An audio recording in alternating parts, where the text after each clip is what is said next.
Amazing audience, we are live with Victoria Finch. Yeah? Victoria, Yes, hello. Pleasure to meet you. A pleasure, my pleasure. So, let's have some fun. Let me ask you some questions, get to know Sure. you a bit better. Tell me, which of your talents is responsible for us connecting at this time? Well, let's see. I would think it's my ability to inspire, empower, and transform lives. Ooh, That's what I... Empower and transform lives. TIE. Did you know there's an acronym there? TIE. I did not. Yeah, We'll use that. Transform, inspire, and empower. TIE. Well, there you tie go. lives together. Boom. Boom! I think I got a new marketing. Tie lives together. That's right. Wonderful. So who did you learn that skill from? Being that person who is the glue, if you will. My mother. I remember as a child, my mother was never beaten, so to speak. I grew up in a single mom. My dad was very active in our lives, but mom it was always, no matter what happens, when bad things happen, that's a door that's closed, and you just go to another door, that's all. It's just a way. And so my mom was never one to be defeated, and we were taught to look for solutions and not concentrate on our problems. That's great. And that's where that came from. It's important, isn't it? That's right. So tell me, what do you do? What do you bring to market?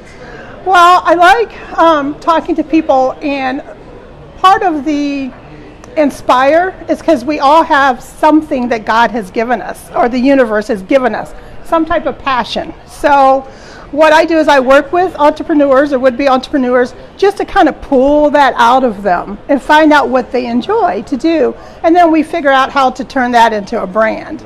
And then on the empower part is, I've always been or appeared to be a very confident person, but inside I really wasn't. Inside I felt very unworthy, very unwanted, very incapable of doing things, which is weird coming from such a strong background. But sometimes what we think people say to us isn't really what they're saying. For instance, as a child, my mother said that in America, birth control was not readily available to the masses until I believe 1963, 1961, something like that. Well, I was born in 1961. So my mother had said, she'd already had 5 kids, had birth control been available, then I would not have been born. Now, I didn't realize that I grew up to think that meant that I was unwanted, which really was just simply a statement of fact. My mom treated me, my mom loved me. I was my daddy's baby girl. You know, I had lovely siblings. So she wasn't saying you weren't wanted. It was just a statement of fact. So when you hear little things like that, it's not what people are saying, it's how you perceive them. So in working with people, women and men, I find that there's these little things that bad talk that they hear.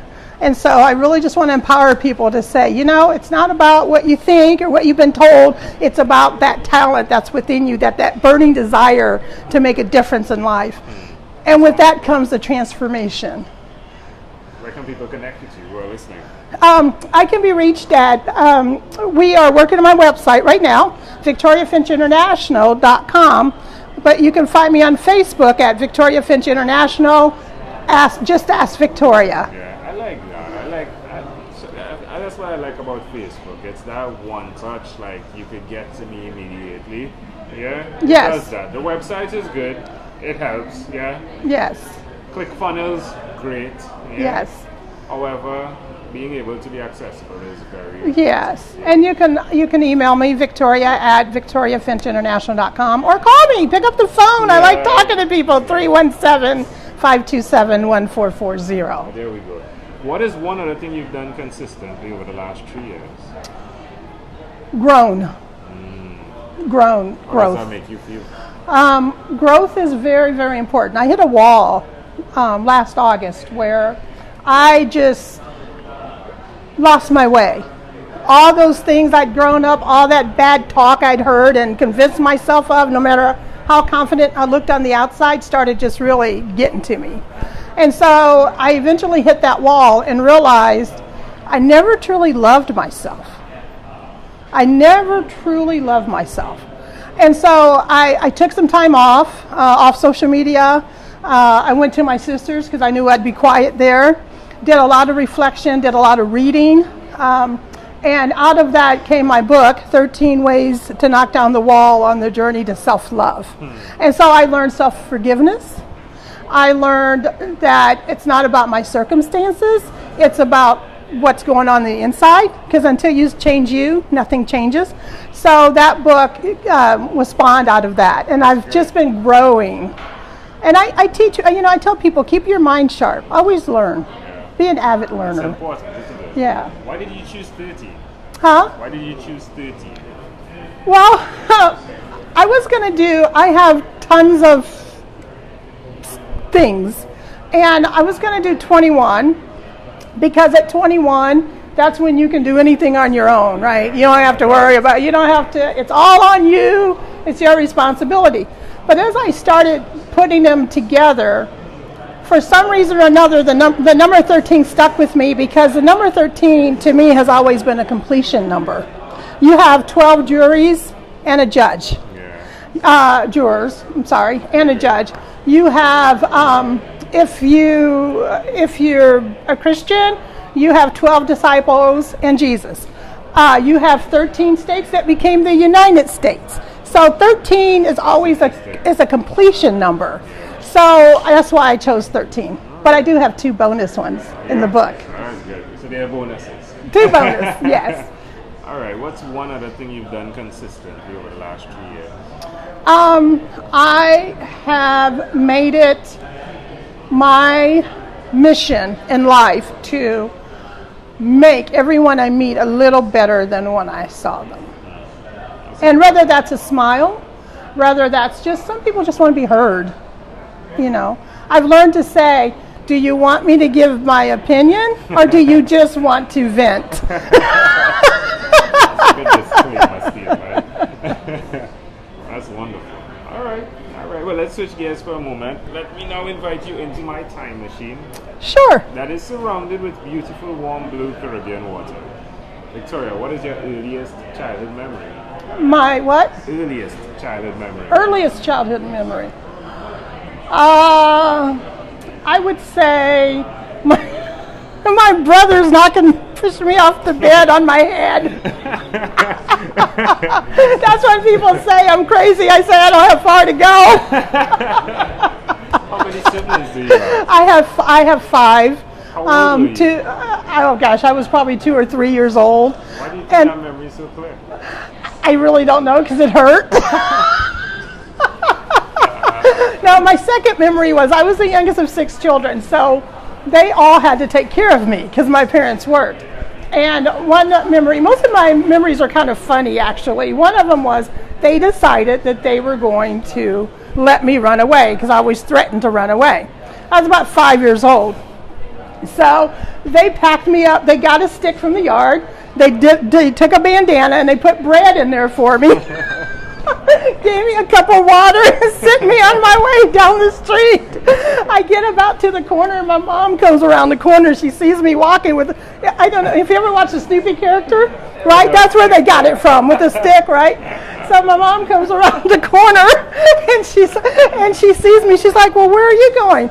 I said, I'm running away. I said, everybody packed up my bread and now I'm going to go away. I won't be back ever. So my mom says, you just get in this car right now. So I get in the car. Everybody got it when my mom got in. Oh, needless to say, they were afraid to send me anywhere again. That's right. That's amazing. How do you see that memory connecting to who you are today? I think that memory connects to who I am today is because when it's the love of the parent, it's the learning that you're the youngest and learning to get along with just about anybody and everybody. And it's funny. It gives us something to talk and laugh about, right? They used to say telegraph, telephone, Victoria, because I used to tell on them all the time. So it allowed me to be bold. I think it allowed me to be bold and on my own. You're going to let me go on my own? You're going to let me go on my own? I'm going to make it work. That is exactly what I was about to say. Yeah. When you shared that you needed some downtime with your sister and you went to a quiet place, to reflect.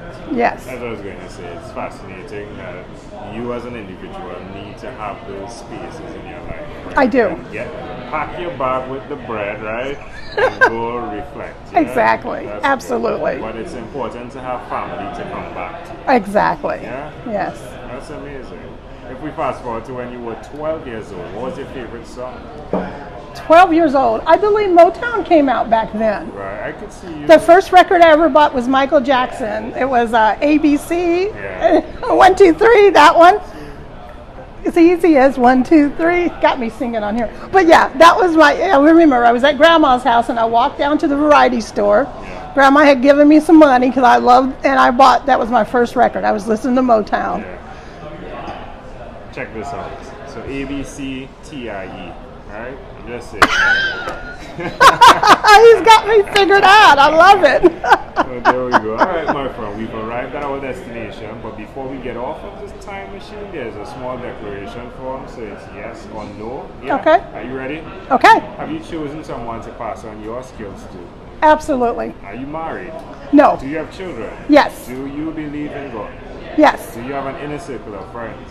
Yes. Do you watch TV for more than 3 hours a day? Oh, no. How about 3 hours a week? Barely. What about screen time, the phone and the computer? Is it more than 8 or less than 8 hours? Well, we're starting right now. I'm in the computer a lot more because we're starting to launch Just Ask Victoria. So I'm in front a little bit more than normally.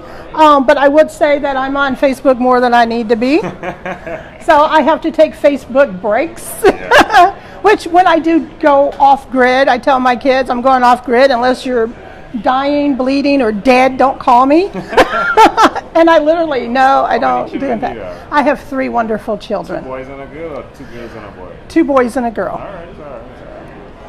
If you had to share with us, Victoria, your own unique real statement, a statement that represents who you are, what would you say that is? I make people smile. I love that. I smiled today. Victoria, thank you for being on What is Inspired by 12-Minute Convos with Angel. Well, thank you so much for having me. Welcome. Wonderful. That was great. Thank you. Boom.